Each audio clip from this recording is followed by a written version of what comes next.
Hello, everybody. My name is Vince Russo. And no, this is not going to be an apology video, but this is going to be another video to set the record straight in the life as it pertains to Vince Russo. Now, yesterday there was a podcast, a very popular podcast. The name of the show escapes me. Very popular podcast between Bruce Prichard and Conrad Thompson, two guys who I do consider friends.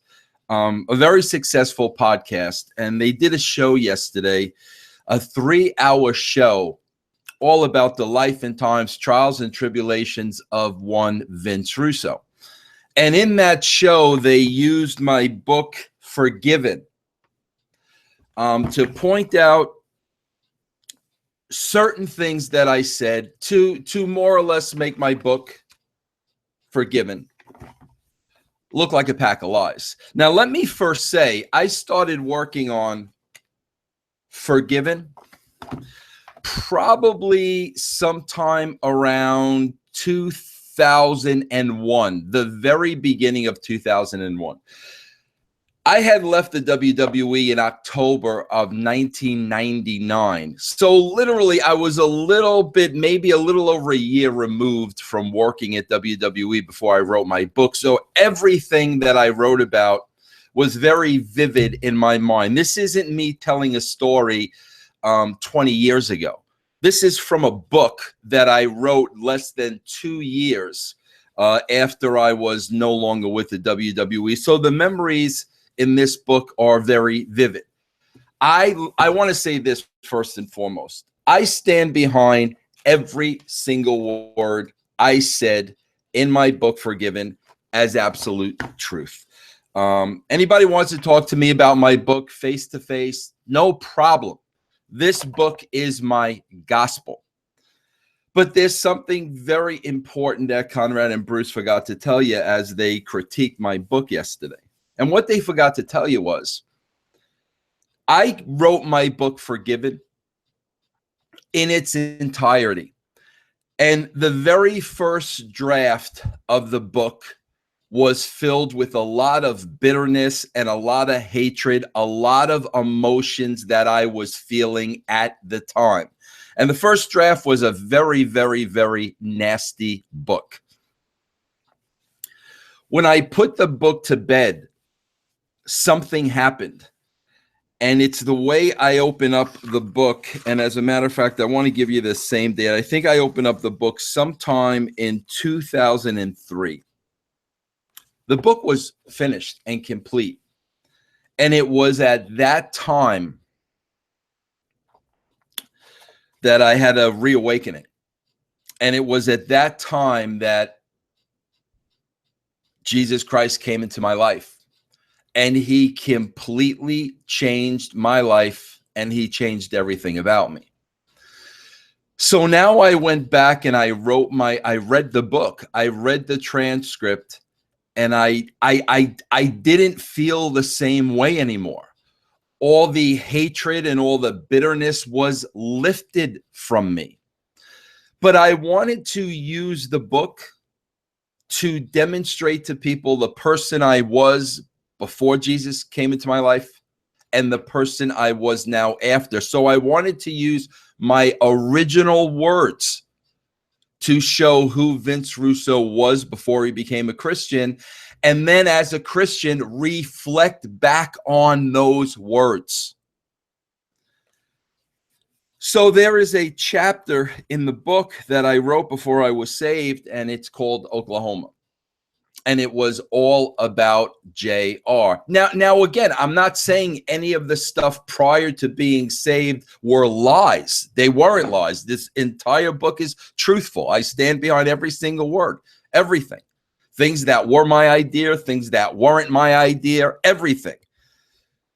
But they were ugly words, and they were bitter words, and they were harsh words. So I had that chapter about JR. And again, as an example to show you the change in my life because of God, I left those words in the book. And yesterday on their podcast, Bruce and Conrad took those words I said about JR prior to being saved and talked about those words in their critiquing of my book. However, conveniently forgot were the paragraphs that followed the original writings. Because if you're going to critique my book, man, critique my book in context. So they went on the show. They read all the negative things I said about JR prior to being saved. They did not lay out how my book was developed and why it was developed that way. And they completely excluded what I said about JR after the part they read where I was very critical. So I wanted to bring it upon myself to take the book Forgiven, to now enlighten you and let you know the part that Bruce and Conrad conveniently did not read, because it's very important to me. And it's very important that you understand me and JR made peace a long time ago. It's very important to know for you to know how I really feel about JR. And not only that, it's very important for you to know just the slant, that some people take, when they're presenting the case on Vince Russo, because yesterday it was a slant. You're going to tell one side of the story, but you're not going to tell the second part. So I'm going to tell you the second part. I'm going to read it to you directly from the book. And it's not long, but please do listen. I made the decision to print the JR log from 2 years ago in its entirety for a reason: to show firsthand exactly what a horse's ass I was. God, I apologize now. That will be the last expletive in this book. There is just no way to describe the type of human being I was toward JR. For those of you reading this who are in the wrestling business, it's unfortunate that you may look at the following as a work or a swerve. That is part of being in the wrestling bubble, and one of the reasons I really decided to leave. But to JR, who I hope is reading this, all I can do at this point is apologize for my actions towards him. For whatever reason, call it stress, call it lack of patience, call it failure to understand, whatever you want to call it, I was brutal to Jim Ross. And for that, I sincerely apologize. There was no reason, no justification. I was caught up in something that was slowly but surely turning me into something I didn't want to be. Why couldn't I put myself in JR's boots for just 1 minute? Why couldn't I understand what he was going through? His mom, who he was very close to, his mom, who he was very close to, had just passed away. He had not one but 2 battles with Bell's palsy, and add to that the day in, day out stress of having to deal with Vince. JR was at Vince's beck and call even more than I was.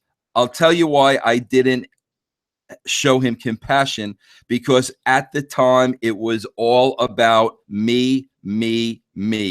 I am ashamed, embarrassed, and again, I truly apologize to JR and his family publicly. You see, you can't talk about my book Forgiven and the things I said about JR in the first draft of the book before God came into my life without reading what followed. And that's what Bruce and Conrad did yesterday. And I think that was very unfair. I don't care about all the other things. My Rock wasn't my idea and this and that and whatever else they talked about. I don't have a problem with that. But my situation with JR was buried many years ago when I personally called him and apologized over the moon for my actions at WCW. And I can't even believe I'm talking about this 20 years later. As a matter of fact, we were trying to bring JR into TNA. And I talked to him for hours and hours and hours to try to get him over the TNA. I have done JR's podcast on many occasions. But I just wanted to read the part of the book that was conveniently laid out, that left out in regards to JR. I feel, guys, listen, I hope to have Bruce and Conrad on my show this week. Conrad has already accepted. I don't know Bruce, if Bruce is going to come on, but I got to say something, guys. That part was completely unfair. And again, you can look in Forgiven, and this isn't even a sales pitch. I don't care if you buy it. You can look it up online, whatever you have to do. Go to a library. Go to the pages about JR. I think the page I just read to you was page 302. And you got to understand the concept of my book and why I wrote the before and after in regards to Jim Ross. I thought it was very important for me to set the record straight on that. And as I said, I hope those guys come on my podcast this week on Podcast One. I look forward to it. I stand behind every single thing I wrote in this book. Keep in mind, guys, I wrote this book, about a year and a half after I had left WWE. So everything was very vibrant in my mind. Memories were very vibrant in my mind. Today, 20 years later, not so much. So that's it, everybody. Just wanted to set the record straight. I look forward to having those guys on my show this week. Thanks for listening. JR, I love you. I know you know that. God bless you, bro.